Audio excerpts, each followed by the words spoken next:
Moin Moin and welcome to Ralfs Foto-Bude. Yeah, 2 weeks I've tested the Fujifilm X-E2.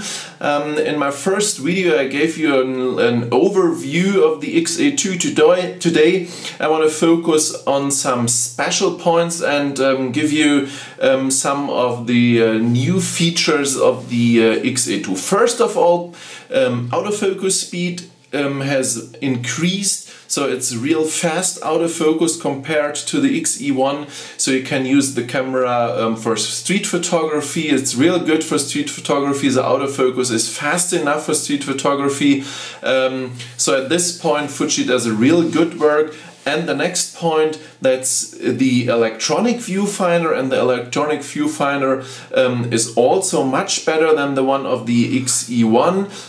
It has almost no flicker, it's sharp, it's brilliant, has no smearing.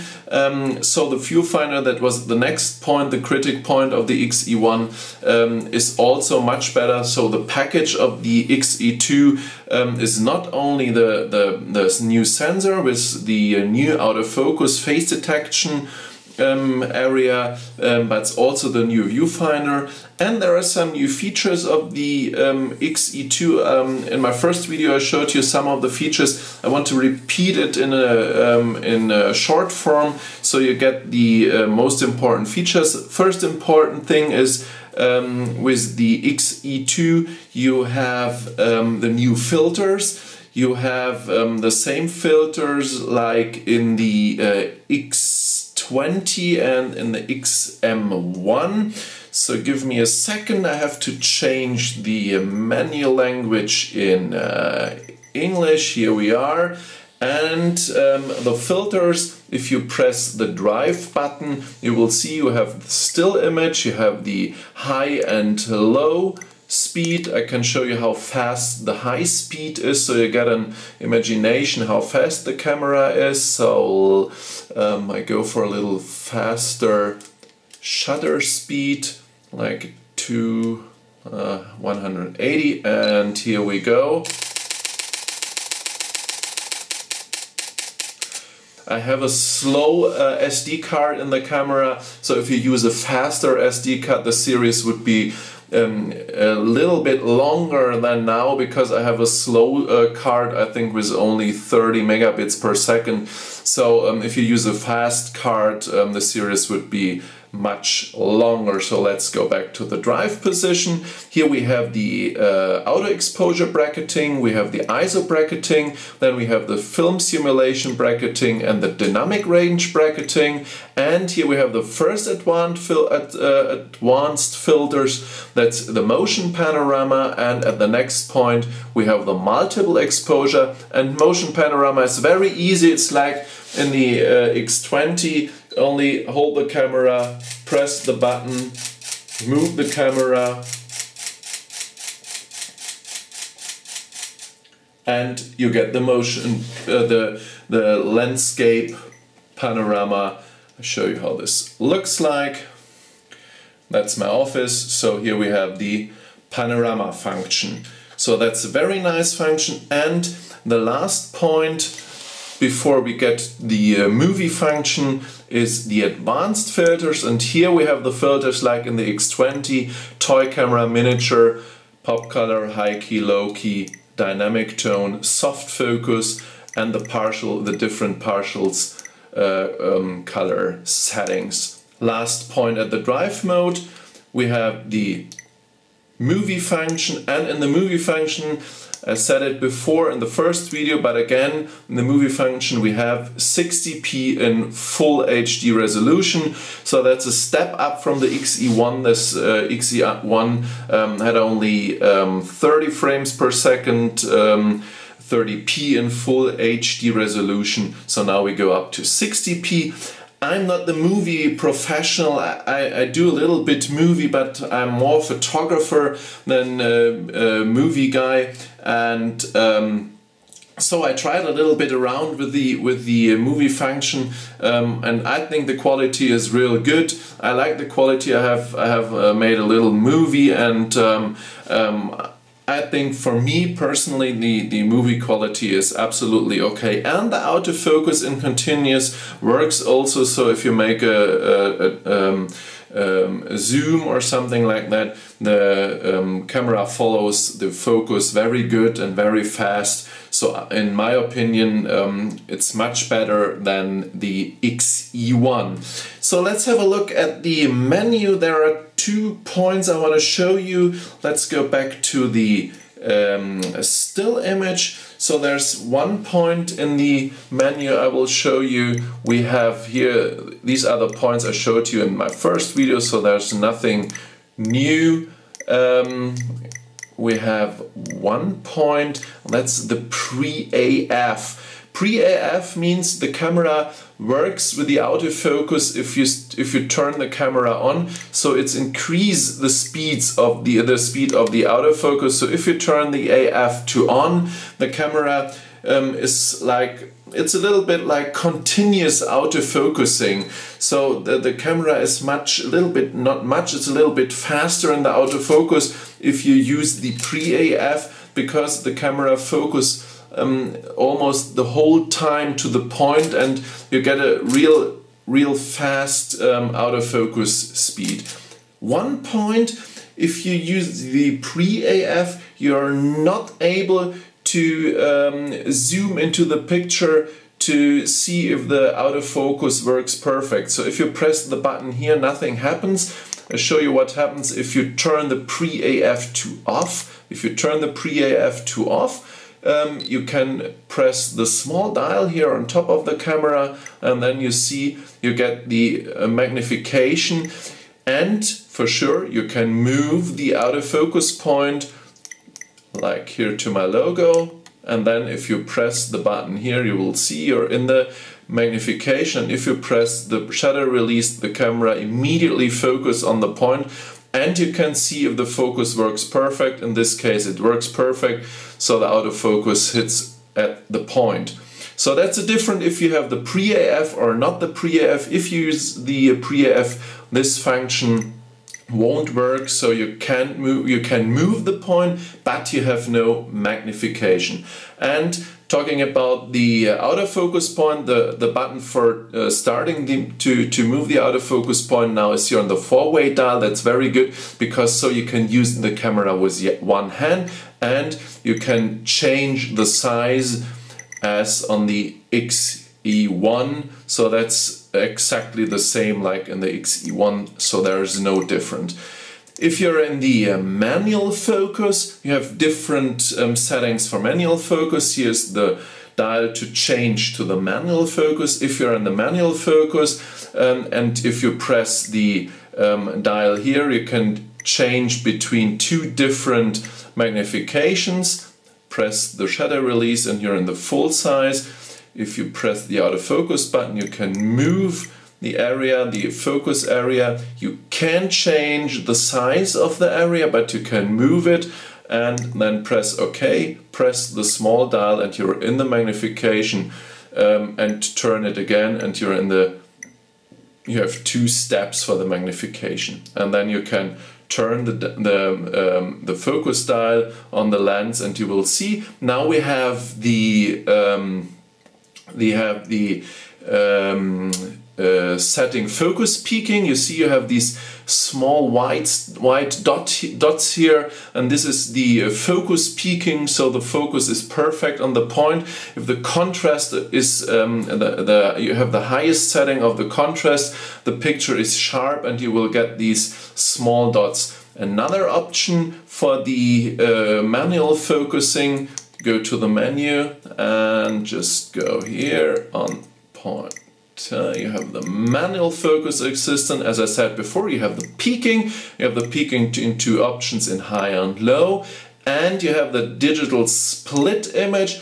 And the digital split image works like this. It's a little bit difficult to see here because I don't have so many lines in my office, but here at the background you see how it works. If it's not sharp, the picture here at this area at the line, you will see it's not a perfect line. There are like 2 or 3 cuts in the line, and that's the digital split image. And now if I get to the focus, let's see how it works. Here we are. If I get to the focus, the line, you see, now the line is perfect and focus is perfect. This you will see also in the viewfinder. And for my opinion, in the viewfinder it's much easier to work with the split focus than on the screen, because on the screen you can magnify it, you can press the button and then you get the magnification, but still in the magnification I think it's not easy to work with the split image on the screen. But in the electronic viewfinder the split image works real fine, and you get if you have lines in the scene like buildings or something like that, it's very nice, and the split image is a very nice option to work in manual focus. One point, if you use lenses without aperture ring, like this one has an aperture ring, so you can see here, if I turn the ring on front of the camera, I have to go to from auto to manual aperture, and if I turn the ring, you see you have the change of the aperture here, and on top you change the shutter speed. I turn here, you see you have the different shutter speed. One thing, if there are two yellow arrows on the beside of the shutter speed, you can adjust the shutter speed a little bit between the times on the dial. So the next option from the 250 the 500, and there are steps in between, and you can reach the steps just by pressing the button here. And that's exactly the same if you are in the T. If you're in T, you see we have 30 seconds here, and you can change the time in T up to, I think, half of a second. Yes, because the next step is this 1/4 of the second. So that's the way you change. But what happens if you have a lens without aperture ring, like this one? This one has only the zoom ring and the focus ring. So if you use this one, you can change the aperture just by dialing here the small dial on top, on the back side of the camera. And if you want to have auto aperture, just turn the dial up to the end. You see we have here 22, and then you go up to the end, and then you have you see I don't do anything, and now the aperture changed automatically. To get this, you have to go to the menu, and we have here the aperture setting, and if you go to the aperture setting, auto and manual, you have both. You have the manual setting on the dial here, and at the end, at the scale, you have the auto setting. Also, you can change to auto all the way, so you have all the way auto aperture, or you can go to manual, and then you have manual all the time. I would prefer auto and manual, so you have both. It's the same like you have here on the small switch of the lens. So, and you see also this point is only highlighted if you have a lens without a aperture ring. You see now we changed it, and now we go to this point and it's gray, so you can't aperture setting here. You can change it, you can only change it if you use the lens without it.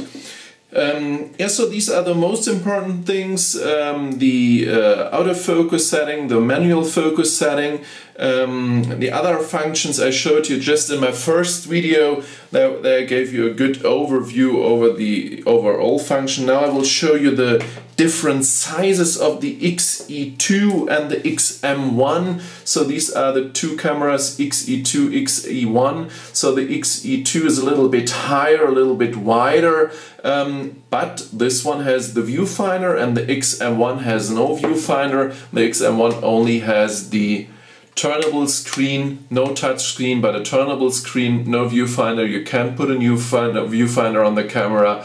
The XM1 and the XA2 also, XA1, sorry, also comes without a viewfinder. Only the XE2 and the X Pro has the viewfinder. Talking about the price is almost the double for the XE2 with a viewfinder. One very important point between XM1 and XE2: the XE2 has no scene programs. You only have P for program mode, where the camera gets the aperture and shutter speed automatically. Then you have A and S for shutter speed and aperture. And then you have M, where you can choose aperture and shutter speed manually. That's it. So there's no portrait, there's no landscape, there's no sport, there's nothing. You have to you have to deal with the manual settings, and you have to know which setting you use for the different scenes, for portrait, landscape, and so on and so on. So if you are not a real advanced photographer, I think a camera with some automatic mode might be a little bit better. But if you're an advanced photographer and you know what to do, or you want to learn what to do, then the XE2 is a real good camera, because it has a real perfect picture quality in this class. With an APS-C sensor, low noise, also in high ISO settings, and real perfect sharp picture quality. So the XE2 is a real good camera talking about picture quality. And now we have it's a speed up to the XE1. So also the XE2 is faster, the viewfinder is better. So that's a real nice package, the XE2, and it's real compact and lightweight, so you have a real good camera for almost every situation, and you can put it not in your pocket, but it's real small camera, and you have the real good lenses from Fuji, and you have the lenses from Zeiss, the tweet lenses. They are real good, and you can use adapters and use Leica lenses or Canon lenses, or what else you want to use. Then in manual focus and manual setting for the aperture, but you have a lot of adapters where you can use your old lenses on the XE2. Yeah, so that's my second overview, or my second review of the XE2. I only wanted to show you the most important points of the camera, and the differences between the XE1 and XE2. Yeah, I hope you enjoyed it. Hope that helped you a little bit to decide if the XE2 is the right camera for your needs and fits your needs perfect. Yeah, that's it for today. Hope you enjoyed it. See on my Flickr account the pictures of the XE2. There are a lot of pictures with the different ISO settings, so you can see how the noise, how low the noise in high ISO settings is.